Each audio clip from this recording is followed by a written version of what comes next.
स्थानम के 5वें स्थान में कहा गया है, पंचहिम ठाणे हिम जीवा दुर्लभ बोधियत्ताये कम्मम पकरेन्ति तंजहा अरहंताणम अवर्णम बदमाणे अरहंत पन्नतस्य धम्मस्य अवर्णं बदमाणे आयुर्य उवज्झायाणम अवर्णं बदमाणे चाउवर्णस्य संघस्य अवर्णं बदमाणे विवक्क तव बंभचेराणम देवाणम अवर्णं बदमाणे।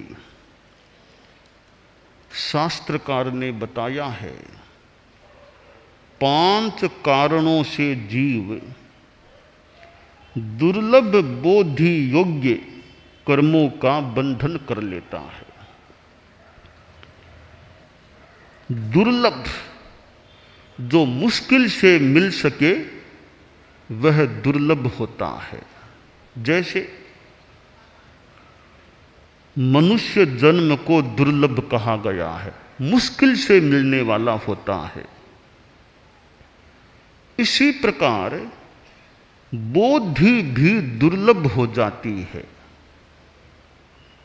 बोधि सम्यक दर्शन, जिन धर्म की प्राप्ति, वीतराग मार्ग की प्राप्ति, सम्यक ज्ञान, सम्यक चारित्र, तो ऐसे कार्य होते हैं कुछ, यहाँ 5 बताए गए हैं, जिनसे फिर बोधि सम्यक्त्व का मिलना और चारित्र का मिलना कुछ मुश्किल हो जाता है या वह दूर हो जाता है, कठिनाई से मिलने वाला हो जाता है। दुर्लभ बोधि, ये दुर्लभ बोधि होना खराब बात हो जाती है। इस स्थिति को जीव क्यों प्राप्त करता है, दुर्लभ बोधि वाला क्यों बनता है? 5 कारण। पहला कारण है अरहतों का अवर्णवाद करने वाला। तीर्थंकर हैं, वीतराग प्रभु हैं, जैसे भगवान महावीर थे, उनका कोई अवर्णवाद करे। अवर्णवाद का मैं सीधा अर्थ करना चाहूंगा, आसातना पूर्ण निंदात्मक वचन, द्वेष भाव से निंदात्मक वचन बोलना, अवर्णवाद। जैसे कि अरहत कोई नहीं होते हैं, क्या कुछ नहीं है, अरहत अरहत। अथवा कोई तीर्थंकर विराजमान हैं और उनका समवसरण बना हुआ है, तो क्या तीर्थंकर, ये तो आडंबर करने वाले हैं। ये क्या तीर्थंकर हैं, फालतू बात, ये तो आडंबर करने वाले लोग हैं, ये क्या तीर्थंकर, क्या अरहत होते हैं। ऐसे द्वेष भाव से उनकी निंदा कर दे। तो द्वेष भाव से आसातना पूर्ण निंदात्मक वचन अरहतों के बारे में कोई बोलता है, वह व्यक्ति दुर्लभ बोधि योग्य कर्मों का बंधन कर सकता है। तीर्थंकर तो जो वीतराग हैं उनकी क्या निंदा करें? वीतराग तो कोई गलत काम करते नहीं, पाप करते नहीं, तो उनकी निंदा हम क्या करें? तो उनकी द्वेष भाव से निंदा करने वाला दुर्लभ बोधि वाला बन सकता है। दूसरा कारण है अरहत प्रज्ञप्त धर्म का अवर्णवाद करने वाला। अरहतों ने जो धर्म बताया, साधु धर्म, गृहस्थ धर्म, श्रावक धर्म, सम्यक दर्शन, सम्यक ज्ञान, सम्यक चारित्र, तप, अरहतों के द्वारा बताए गए धर्म की निंदा करना कि क्या धर्म बताते हैं, क्या परलोक की बात बताते हैं, किसने देखा परलोक, फालतू बातें करते हैं ये लोग, क्या पुनर्जन्म, क्या परलोक। घर छोड़ दिया, लोगों से मांगते हैं, खुद कमाते नहीं, लोगों से मांगते रहते हैं। ऐसा धर्म बताने वाले ये लोग हैं। तो अरहत प्रज्ञप्त धर्म की कोई द्वेषपूर्ण निंदा करता है, पुनर्जन्म आदि के सिद्धांतों की द्वेष भाव से निंदा करता है, वैसा व्यक्ति दुर्लभ बोध योग्य कर्मोपार्जन कर सकता है। तीसरा कारण बताया है, आचार्य उपाध्याय का अवर्ण बोलने वाला।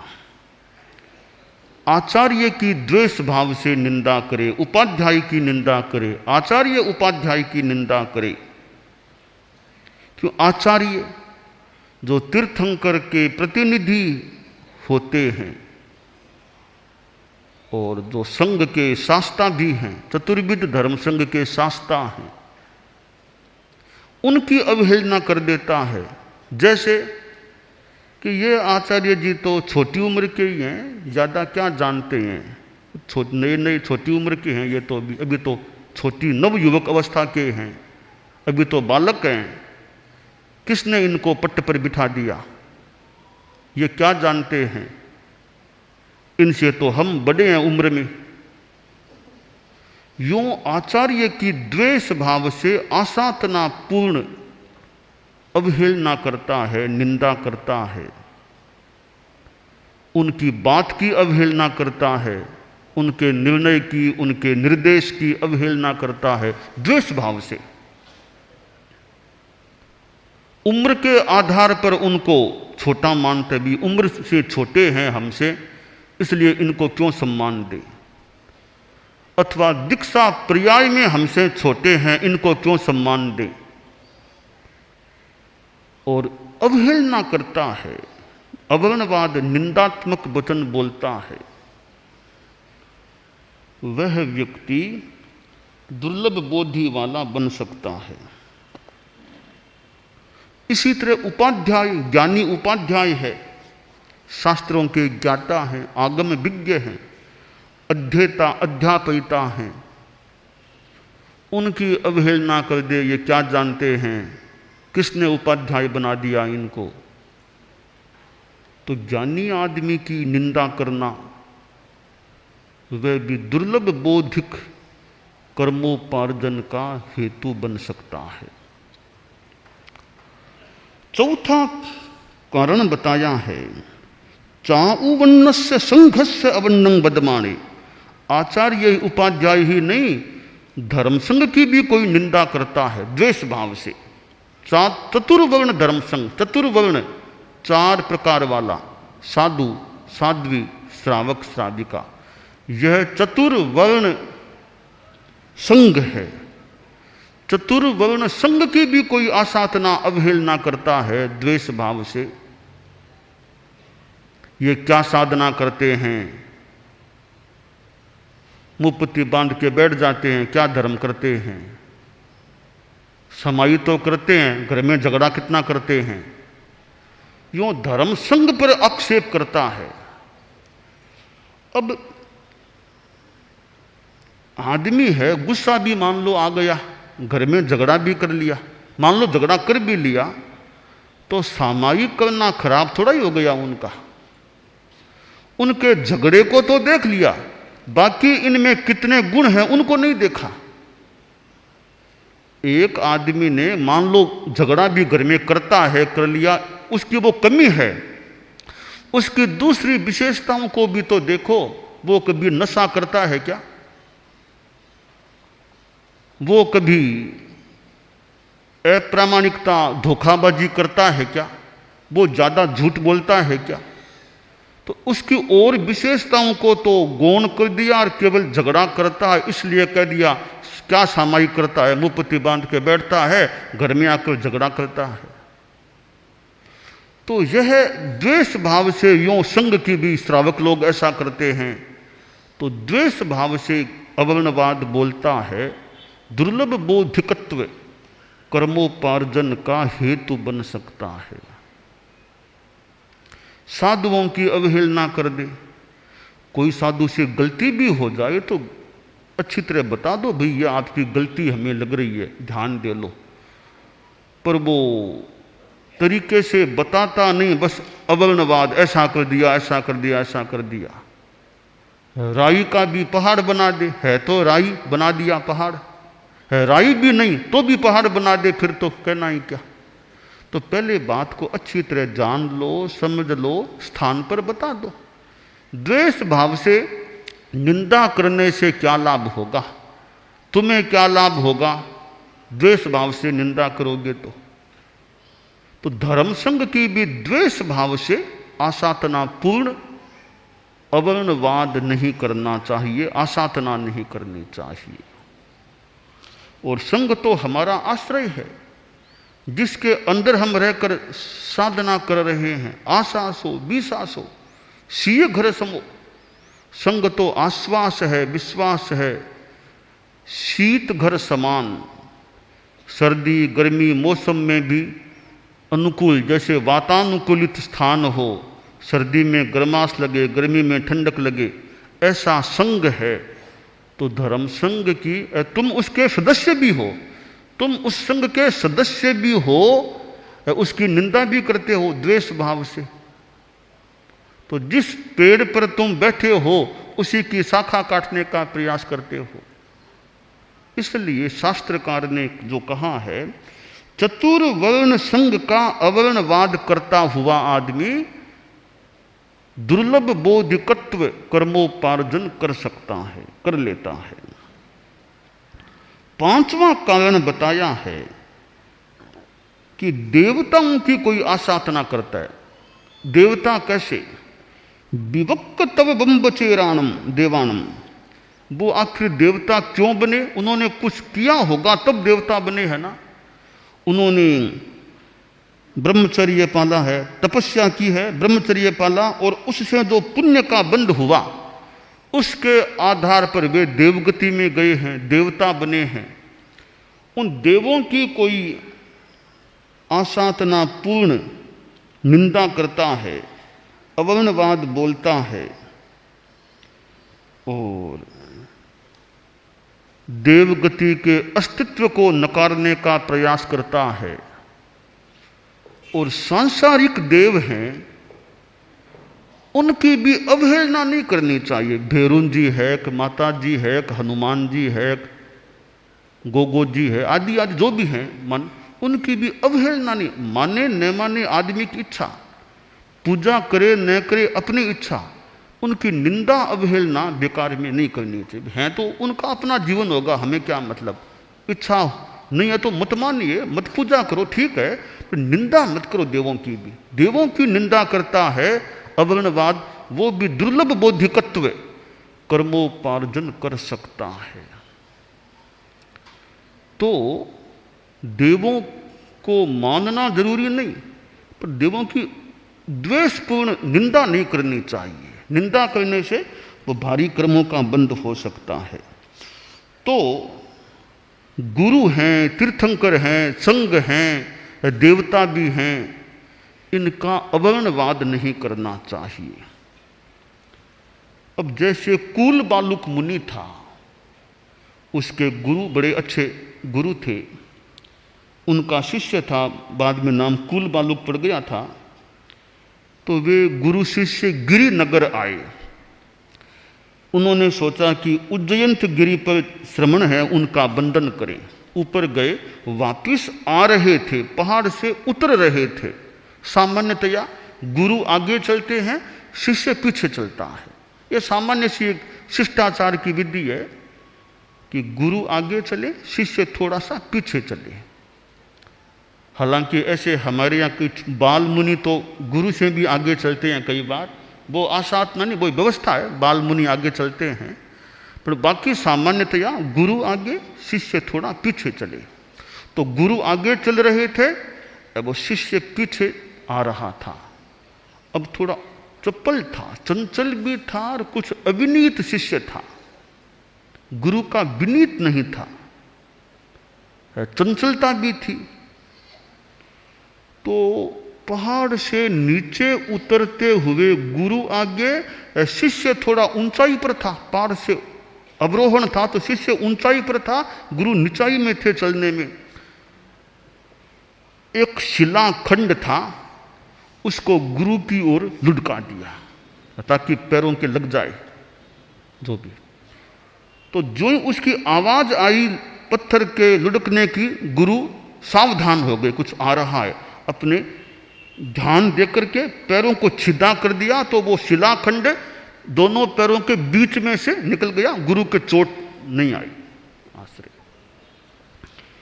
पत्थर तो निकल गया। गुरु ने सोचा, रे कितना उच्छृंखल शिष्य है, एक गुरु के लिए यूं पत्थर को लुढ़काना, कितनी, एक सामान्य आदमी भी ऐसा नहीं करता है, साधु होकर के फिर गुरु के लिए ऐसा करता है।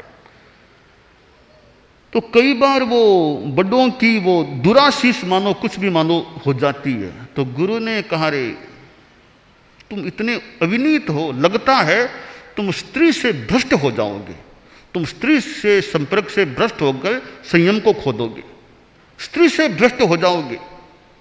गुरु के मुख से वो निकल गया, एक वो साप कह दें, जो भी दुराशीष कह दें, या एक भविष्य का संकेत कह दे कठिनाई का।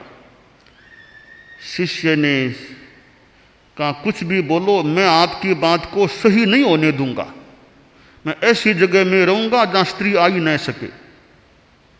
आखिर थोड़ी लंबी बात है, वह वन में कहीं गया, एक कोई वेश्या थी, मागधी का वेश्या, वह श्राविका के रूप में आई, श्राविका बनकर के आई। श्राविका वो वास्तव में नहीं थी, कपट श्राविका बनकर के आई। वह कहा, महाराज यहां आई हूं, मेरा व्रत निपजा दो, गोश्री कृपा कराओ। श्राविका के रूप में थी, लगा भी श्राविका है कोई, इसकी गोश्री कर लेते हैं। कहा ठीक है, बनाओ। क्या है कि महाराज, और तो क्या, लड्डू है मेरे पास, अब लड्डू कृपा कराओ, लड्डू लेकर के आई हूं। ठीक, बना दो। लड्डू साधु ने ग्रहण कर लिए। अब लड्डू लिए और अतिसार का रोग हो गया साधु के।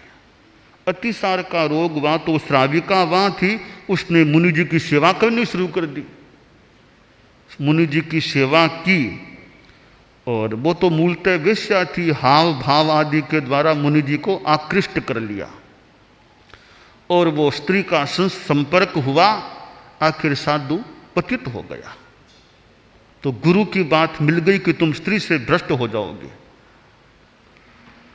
तो आचार्य हैं, तीर्थंकर हैं, धर्मसंघ है, इधर देवता भी हैं, उपाध्याय हैं, इनकी आसाधना कभी नहीं करनी चाहिए। इनकी आसाधना करने से, कि जो गुरु की आसाधना के लिए कहा गया कि मोक्ष भी नहीं मिलता।